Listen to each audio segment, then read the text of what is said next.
quiet. My impression is kind of he was just a little bit of an oddball. It was like, Mandy.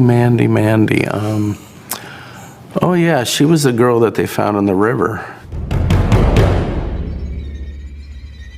Pada suatu hari, seorang gadis cantik bernama Mandy Stavik yang terkenal aktif dan populer hilang tanpa jejak ketika ia sedang berlari bersama anjing peliharaannya. Mendapati hal tersebut, keluarganya menjadi sangat khawatir sebab diketahui anjing peliharaan tersebut hanya kembali sendirian tanpa Mandy. Beberapa waktu kemudian, gadis cantik itu pun berhasil ditemukan. Namun sayang, ia sudah tidak lagi bernyawa.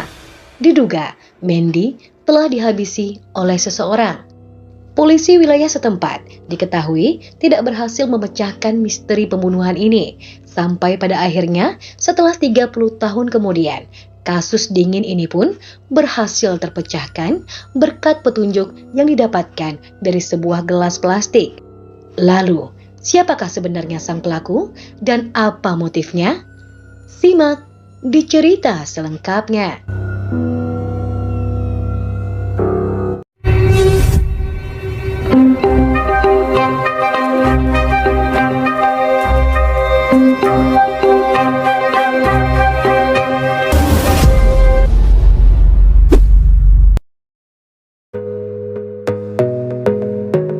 Hai teman-teman, apa kabar? Semoga baik ya hari ini. Seperti biasa, sebelum kita lanjut ke ceritanya, Miranti pengen banget diinformasiin mengenai channel baru yang keren banget. Channel ini tuh membahas beragam kisah nyata dari dunia kriminal. Pembawaannya yang bagus dan khas dibarengi dengan kisah-kisah yang syarat informasi tentunya bakalan menambah pengetahuan kita terhadap beragam sisi gelap kehidupan. Jadi jangan lupa ya teman-teman, pastikan kalian subscribe channel keren Dinding Jo yang akan rutin menyajikan beragam kisah nyata menarik untuk kita semua. Jangan lupa juga diaktifkan lonceng notifikasinya ya teman-teman, biar gak ketinggalan video-video baru dari channel keren Dinding Jo. Untuk link channelnya udah Miranti tempel di kotak deskripsi di bawah. Terima kasih.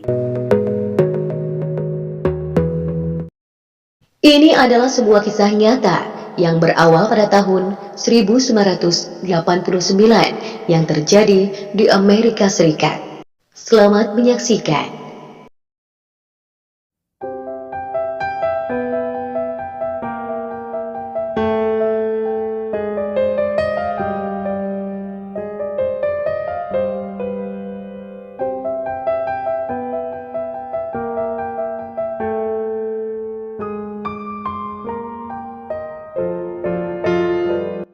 Wanita cantik yang satu ini lahir dengan nama Amanda Teresa Stavik. Namun, ia lebih dikenal dengan nama Mandy Stavik. Ibunya bernama Mary Stavik dan sang ayah bernama Glenn Stavik. Diketahui bahwa Mandy memiliki 3 saudara kandung, masing-masing bernama Brent, Molly, dan juga Lee. Keluarga mereka saat itu tinggal di kawasan Palmer, Alaska. Pada tahun 1974, kedua orang tua Mandy bercerai. Ayahnya yang bernama Glenn Stavik kemudian menikah lagi dan tinggal di kawasan Anchorage, Alaska. Pada tahun 1975, kakak laki-laki Mandy yang bernama Brent Stavik berusia 17 tahun ditemukan meninggal dunia akibat beberapa luka tembak di kepala dan juga dada di Anchorage, Alaska. Kala itu, sang kakak Brent sedang dalam perjalanan berburu. Diduga bahwa Brent meninggal akibat dibunuh. Menurut Glenn Stavik sang ayah, mereka tidak pernah menemukan petunjuk atau alasan apapun terhadap kasus pembunuhan putranya itu. Hingga berita ini kami turunkan, pembunuhnya masih belum ditemukan. Peristiwa tragis tersebut merupakan pukulan berat bagi Mandy dan keluarga. Pada 1 tahun sebelum kakak kandung Mandy yang bernama Brent meninggal dunia, terlebih dahulu kakak tirinya yang bernama Spencer Stavik berusia 20 tahun juga meninggal dunia di usia muda. Kala itu, Spencer meninggal dalam kecelakaan berperahu di Sungai Kenai yang diketahui merupakan sungai terpanjang di bagian Alaska. Spencer merupakan anak dari istri kedua sang ayah.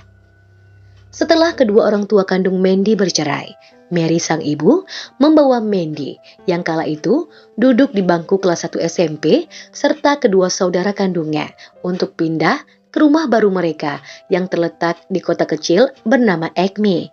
Diketahui bahwa Acme ini adalah sebuah kota kecil yang dikenal sangat aman dan jarang terjadi kejahatan di Quinine, tepatnya di Whatcom County, negara bagian Washington, Amerika Serikat. Ibu kandung Mandy diketahui telah jatuh cinta dengan daerah tersebut sejak ia sering mengunjungi sahabatnya yang tinggal di sana. Dan inilah penampakan rumah baru mereka di Acme. Mandy Stavik yang kala itu berusia 18 tahun baru saja lulus dari Mount Baker High School. Ia kemudian melanjutkan pendidikannya dengan berkuliah di Central Washington University. Di kampus itu, ia tercatat sebagai mahasiswi tahun pertama. Mandy merupakan seorang gadis yang aktif, gigih, dan cukup populer di masyarakat setempat. Diketahui, ia sangat hobi berolahraga, mulai dari softball, basket, berkuda, dan juga lari. Wanita muda yang senang menghabiskan waktunya di luar rumah tersebut juga tercatat sebagai seorang cheerleaders. Pada masa ini, Mandy yang telah beranjak dewasa memiliki seorang kekasih bernama Rick Zander. Di mata sang ibu dan juga anggota keluarga lainnya, Mandy memang merupakan sosok yang istimewa dan luar biasa. Mereka menilai meskipun Mandy sangat aktif di luar rumah dengan segudang kegiatannya, wanita muda tersebut tetap menyempatkan dirinya untuk beraktivitas bersama dengan keluarganya. Terlebih lagi, setelah kakak laki-lakinya meninggal dunia, Mandy dikatakan semakin menyadari betapa pentingnya menjalani kehidupan penuh arti dengan cara menghargai orang-orang yang ada di sekitarnya dan menyempatkan dirinya untuk berkumpul bersama dengan mereka. Kehidupan Mandy selama ini tidaklah mudah. Ia berjuang bersama keluarganya untuk hidup yang jauh lebih baik di kemudian hari. Pada hari Thanksgiving, Mandy diketahui tengah berada di rumahnya untuk menikmati liburan bersama dengan keluarga. Sehari setelah perayaan Thanksgiving tersebut, tepatnya pada tanggal 24 November tahun 1989 di jam 2:30 siang, Mandy memutuskan untuk melakukan olahraga lari. Biasanya ketika Mandy berlari, ia akan ditemani oleh sang ibu yang akan bersepeda di sampingnya. Tapi untuk kali ini, Mandy tidak ditemani oleh ibunya itu. Dia akan pergi berlari bersama anjing peliharaannya yang bernama Kira itu. Adapun rute yang biasa Mandy lewati adalah sepanjang jalan dekat rumahnya. Kemudian, ia menuju ke kawasan Strand Road dan terakhir dia akan berlari ke sungai Nooksack. Setelah melewati rute-rute tersebut, barulah kemudian Mandy pulang ke rumahnya. Namun, ada sesuatu yang aneh. Mandy diketahui tak kunjung pulang ke rumahnya. Padahal rute-rute yang biasa ia lewati itu tak jauh dari kediamannya. Keluarga Mandy mulai semakin khawatir ketika mereka melihat Kira, yakni anjing peliharaan mereka yang tadinya ikut bersama Mandy hanya kembali sendirian di depan pintu rumah mereka. Anjing tersebut diketahui telah muncul setelah 2 jam Mandy keluar dari rumahnya. Hal ini tentunya sangat aneh.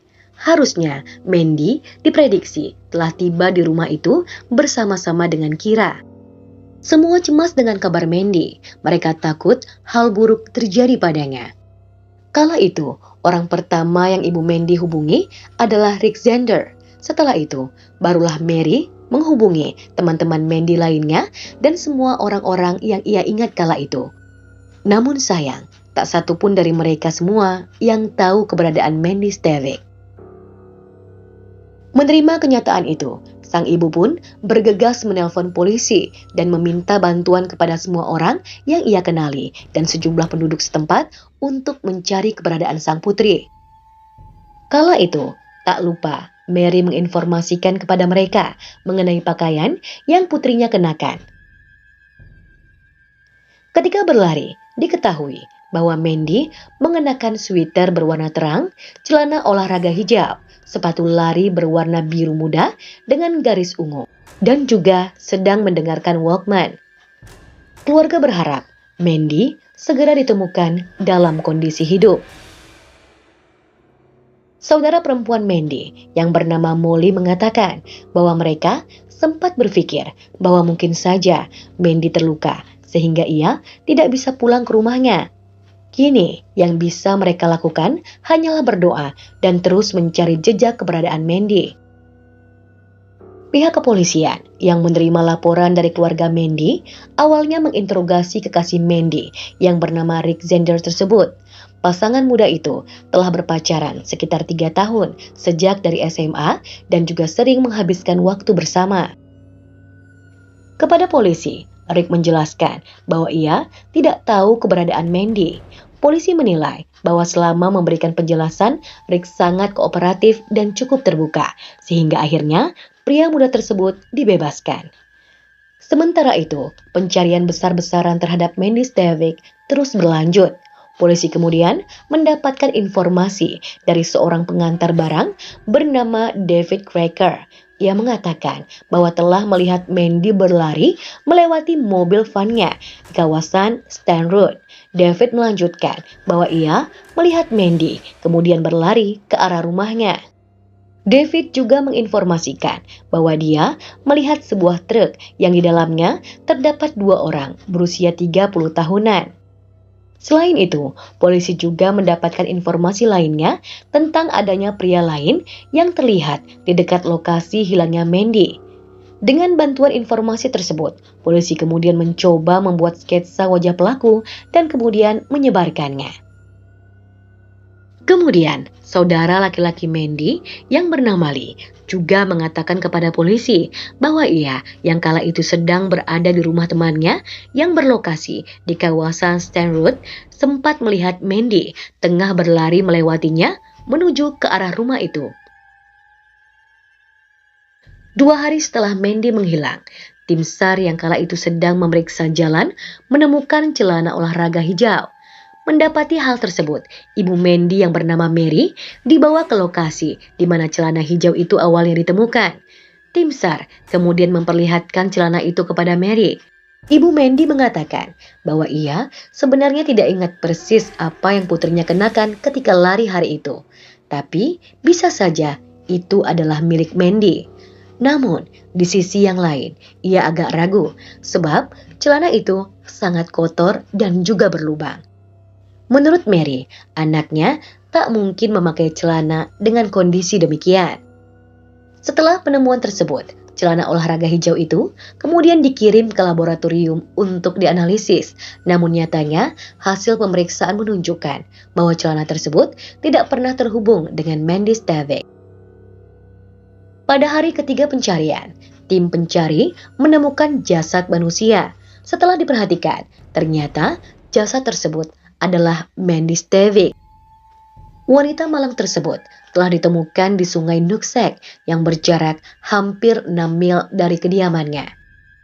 Ketika ditemukan, Mandy yang sudah tak lagi bernyawa tersebut hanya mengenakan sepatu dan kaos kakinya saja. Pada keesokan harinya, jasad Mandy pun kemudian diotopsi. Tak lama kemudian, hasilnya pun keluar dan menyimpulkan bahwa penyebab kematian wanita cantik itu adalah karena asfiksia. Perlu kita ketahui bersama, asfiksia adalah sebuah kondisi di mana kadar oksigen di dalam tubuh menjadi berkurang. Menurut ahli forensik, hal tersebut terjadi kepada Mandy diakibatkan karena tenggelam.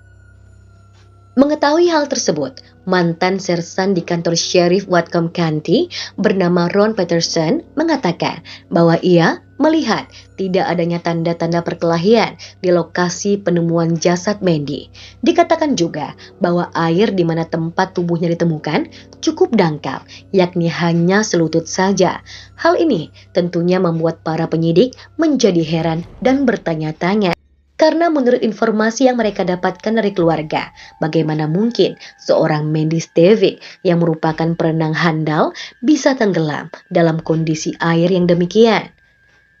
Melalui hasil pemeriksaan medis, Mandy dikatakan telah mengalami cedera di bagian atas kepalanya yang bisa saja membuatnya menjadi pingsan. Yang lebih mengejutkan lagi, rupanya hasil otopsi itu telah menunjukkan bahwa Mandy telah dinodai secara paksa. Polisi yang sampai saat ini masih belum menemukan sang pelaku sangat yakin bahwa Mandy sebelumnya telah diculik oleh seseorang yang kemungkinan tengah mengemudi. Sebab Mandy adalah seorang pelari cepat. Polisi juga yakin bahwa anjing miliknya telah ditendang oleh orang tersebut ke dalam sebuah selokan dan Mandy juga telah diyakini dibawa ke lokasi yang berjarak 5 mil dari tempat dia berlari dan kemudian dinodai secara paksa oleh pria asing tersebut di lokasi setempat. Selain itu, polisi juga menganalisa bahwa kemungkinan besar Mandy telah berusaha melarikan diri. Kesimpulan ini diambil karena melihat adanya goresan di lengan dan juga kaki Mandy yang sepertinya disebabkan oleh semak-semak blackberry. Selain itu, polisi juga yakin bahwa kepala Mandy telah dipukul sehingga menyebabkan kesadarannya hilang dan akhirnya ia dibuang ke sungai dan dibiarkan tenggelam begitu saja. Sekitar waktu yang sama, mantan Sersan Peterson yang kala itu baru saja kembali dari Akademi FBI di Quantico mengetahui bahwa bukti dari DNA dapat digunakan sebagai alat investigasi dalam kasus ini. Peterson mengatakan bahwa pada tahun 1989, satu-satunya orang yang melakukan tes DNA di dunia kriminal adalah petugas yang telah mengirimkan sampel mereka ke FBI. Polisi yang menyelidiki kasus ini pun kemudian mengirim bukti DNA yang diambil dari tubuh Mandy ke FBI. Kemudian mereka pun berhasil memperoleh profil DNA milik Mandy dan juga profil DNA asing yang menempel pada tubuh wanita tersebut. DNA asing itu kemungkinan besar adalah milik seorang pria yang telah menyerang Mandy. Namun, tidak ada seorang pun di daftar mereka yang cocok dengan DNA laki-laki yang ada di tubuh Mandy. Selain itu, pihak berwenang juga telah mengambil swab air liur dari 30 pria yang tinggal di kawasan tersebut. Namun sayang, tidak ada satupun yang cocok. Setelah proses otopsi selesai dilakukan, jasad Mandy pun segera dimakamkan oleh pihak keluarga.